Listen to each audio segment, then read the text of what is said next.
Assalamualaikum warahmatullahi wabarakatuh. Bismillahirrahmanirrahim.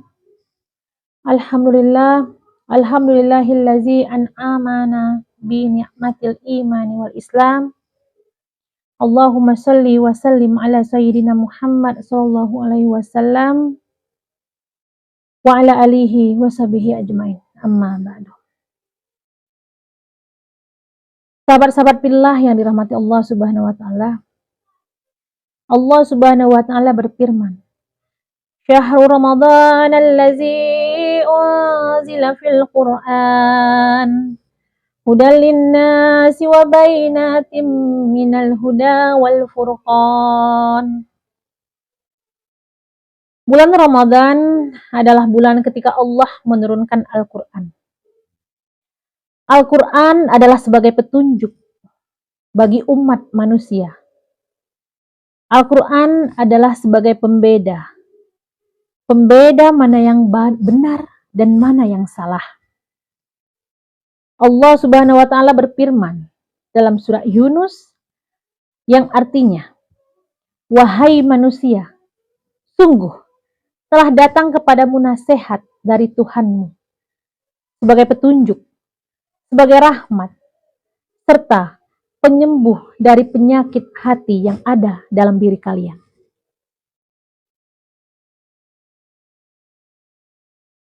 Al-Quran diturunkan pada bulan Ramadan.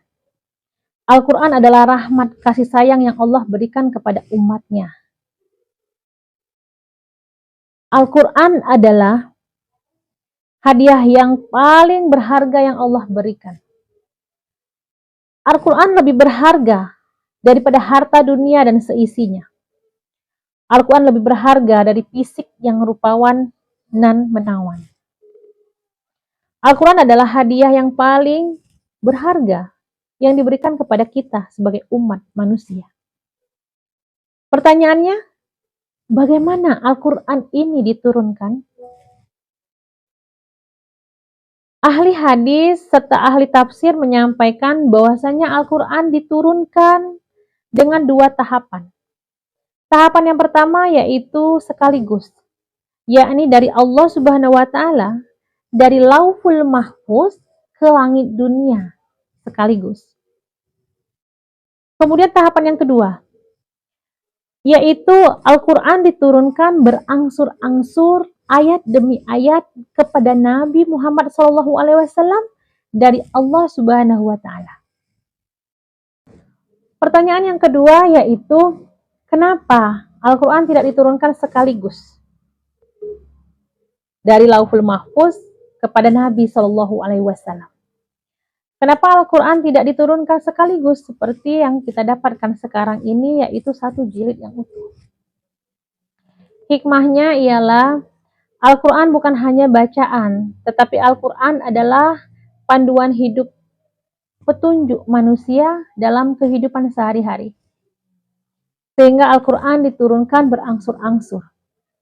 Allah menurunkan Al-Quran sesuai dengan peristiwa yang dialami oleh Nabi dan para sahabat, yang kita sebut dengan Asbabul Nuzur.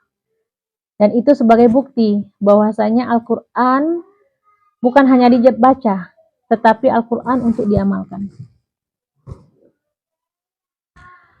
Al-Quran adalah petunjuk hidup bagi orang-orang yang bertakwa. Hudal lil muttaqin. Sahabat-sahabat billah yang dirahmati Allah Subhanahu wa taala, sehingga ketika Nabi dan para sahabat sedang mengalami suatu peristiwa, mereka merasa bingung. Bagaimana menyelesaikan perkara?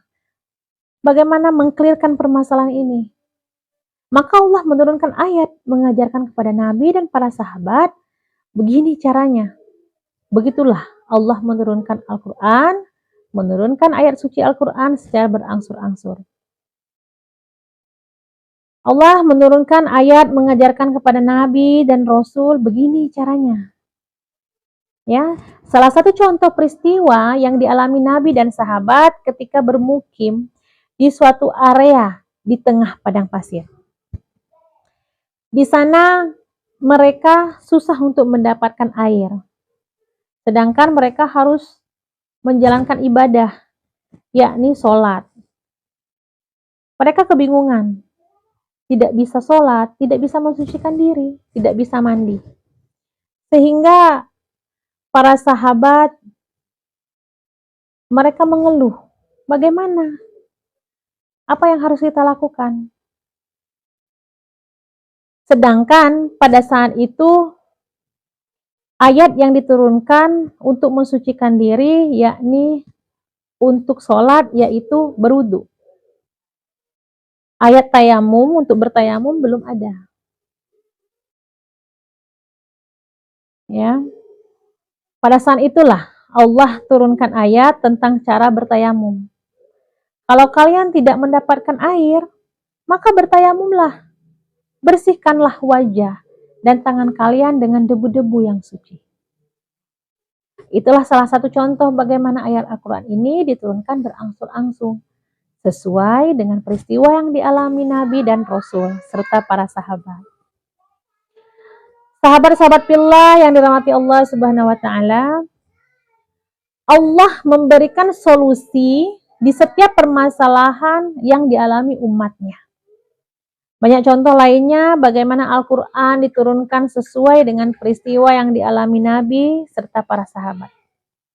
Sehingga ayat-ayat suci Al-Quran menjadi petunjuk bagi mereka yang menghadapi permasalahan hidup. Sahabat fillah yang dirahmati Allah Subhanahu wa taala. Sekarang kembali kepada kita, Gen Z. Pelajarannya ialah Al-Quran jangan hanya dipajang, jangan hanya dibaca. Jadikan Al-Quran sebagai referensi, sebagai petunjuk hidup kita. Ketika kita punya masalah, kita tanya kepada Al-Quran. Kita minta solusi kepada Allah dan kita baca Al-Quran. Ketika kita bingung, kita baca Al-Quran. Mudah-mudahan hadiah yang berharga yang Allah berikan kepada kita ini menjadi pedoman serta petunjuk bagi kita ini, kita bisa menempatkan Al-Quran di tempat yang semestinya. Ingat, tidak hanya dipajang, melainkan dibaca dan diamalkan. Serta diamalkan dan diamalkan. Wallahul muwaffiq ila aqwamit thoriq. Wassalamualaikum warahmatullahi wabarakatuh.